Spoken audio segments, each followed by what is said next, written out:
Last week, we told you about the Texas school district that took the Department of Education aid in exchange for a mandatory Arabic requirement added to the curriculum of all kids in the system. Ann Coulter was fired up with this.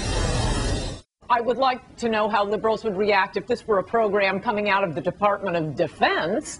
But the moment you start reading about this class, you see it's not really to learn Arabic. It's to make sure we understand that Muslims aren't all terrorists. Well, yeah, okay, but all terrorists are Muslims. Joining me now is Pamela Geller from Stop Islamization of America. Pam, thanks for joining us. We've talked about this last week. Now, we have to be clear. The school system has since put that program on hold, but nonetheless, this school district in Texas and maybe 4 or 5 others in the country received aid from the U.S. Department of Education in exchange for this Arabic immersion. How would you characterize it? First of all, it's on hold because of the parents. It was slipped in. They only found out about it on an obscure site on the website. And mandatory Arabic is outrageous. If you consider, first of all, Spanish is not mandatory, French is not mandatory. To make any language mandatory, why? And Arabic is not a language like French or Spanish. It is the language of Islam. And so you have to understand that the spearhead of the ideological project of Islamic religious imperialism is spread through Arabic. Look at how many countries Arabic has spread to that are not Arabic, like Indonesia and Central Asia and the United States. How about Texas? Let's take a state right here in the USA. Hold on, Pam. Yeah. Bob, 5-year grant award, total federal funding about $1.3 million. Next, this is, by the way, this is their packet, the school district's packet. Can I get that? Anyone? There you go, school district packet. Page 2, Project 21 CL2 goals. Promote the sequential study of Arabic for grades kindergarten through 16. Is this the same Texas? Is this the same Texas that's controlled by a Republican governor, Republican legislature? Yeah, is that the one you're talking about? But it's also, okay. Well, then I'm sure why don't you ask the Republicans that question? And by the way, I'm just, if I could ask Ms. Geller a question, Arabic is not a language. Is that what you say? It is a language, but it is more than a language. It is the language of Islam.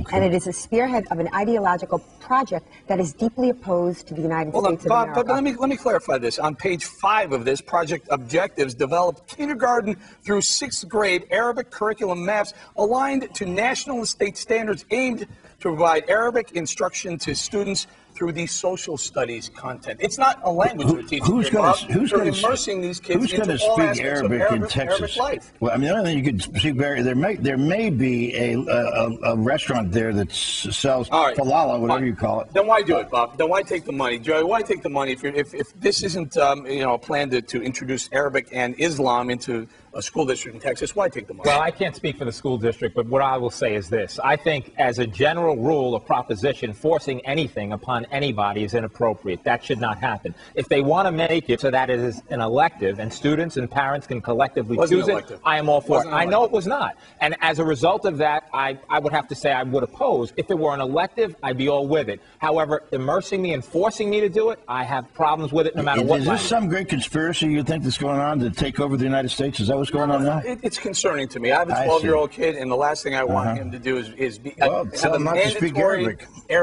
Arabic immersion. I'd be very much keep them in New York. The forcing of these schools for the language is the tough part. Why not incorporate it into history? Why require them to study the Arabic language? We don't force, like you said, we don't force any of the other languages. And they said that a lot of the schools backfired by saying that they were doing this to ease fears after the 9/11 terrorist attacks. You don't have to force someone to take a language to do that. You can incorporate it into history. Well, after the fumbling and bumbling last week with the intelligence, I wouldn't mind the CIA using that money to give grants, maybe in colleges, so people can learn it, so maybe get some more intelligence officials. But I think it would be much more useful to learn the language of your bankers. Teach them Mandarin. We're going to need to learn it. It wasn't just language. It was traditions. It was culture. It was Islamic culture. They're allowing them to pray in the schools. This is taxpayer funds being used to advance the break of mosque and state, or church and state. This is the mosquing, frankly, of the public school.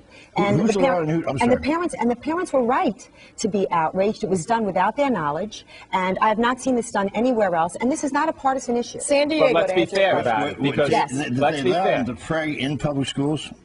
They were letting them have special times of the day for Islamic prayer. There have been mosquings of the public schools where they set aside prayer space. They are not doing this for any other religion. Let us be fair about what's going on. However, as a result, as a result of the uproar about this, and as a result of the parents being informed about it and believing it inappropriate, they're backtracking here. Yeah, so as a result, they need to be given some That's credit. very interesting, Joey. How did it get to the point where the parents had to be outraged? And why were the parents? Look, the parents are outraged because they had no input. They had no choice. Absolutely, and anybody who doesn't have a choice needs to be outraged. I think you need to have a vested interest in your child's education. That's what it's all about. Are there Muslims on the school board here? I mean, I've been San Diego and Texas. I mean, you're talking about two of the most conservative areas in the country. All the yahoos around down there are screaming about Muslims all the time and demeaning all Muslims across the board. Super sensitivity out there right now. Wait a second. There's super sensitivity right in this room right now. A lot more than I think out in the country. But leaving that aside, y'all are making a good living on it, so that's fine. But the fact of the matter is, you're making a good living. We ain't. Oh, you're not? No. You're not making a living on it? Okay. No, I'm not going to get into it with you. By the way, wait a second. If I want to apologize to you, apparently I threatened you one point on the air. If I did, I apologize because I didn't mean to do that. I don't usually threaten people. I usually try to do it with humor. But what I'm saying here is that this thing, I've yet to see anybody show me how and why a Texas school district would do this. Well, they did. Yeah, they did. I'll tell you why. Because they were funded, Bob. Because they were given. It's coming out of Washington D.C. $1 This is what happens when Washington D.C. decides it's going to send money somewhere and they're going to give an earmark. We have the same thing down in Florida where they're sending money down to Florida to make the schools green. The schools are brand new, but that money has to be used for that thing. It's ridiculous. We need to understand that Islam is the language of Islam is used as a spearhead in an ideological project to advance Islam. And yes, there is conspiracy theory, Bob, but there is conspiracy fact. Damn, if they did it voluntarily, would you be with it? And there is of course. Sure, honestly, Joy, the only issue seems to be the mandatory part. Right. There is, as Robert Spencer's book, there is a stealth jihad. There is a hidden war. And you can avoid reality, Eric, but you cannot avoid the consequences of avoiding reality. All right, Pam, we're going to have to leave it there. Thanks for joining us.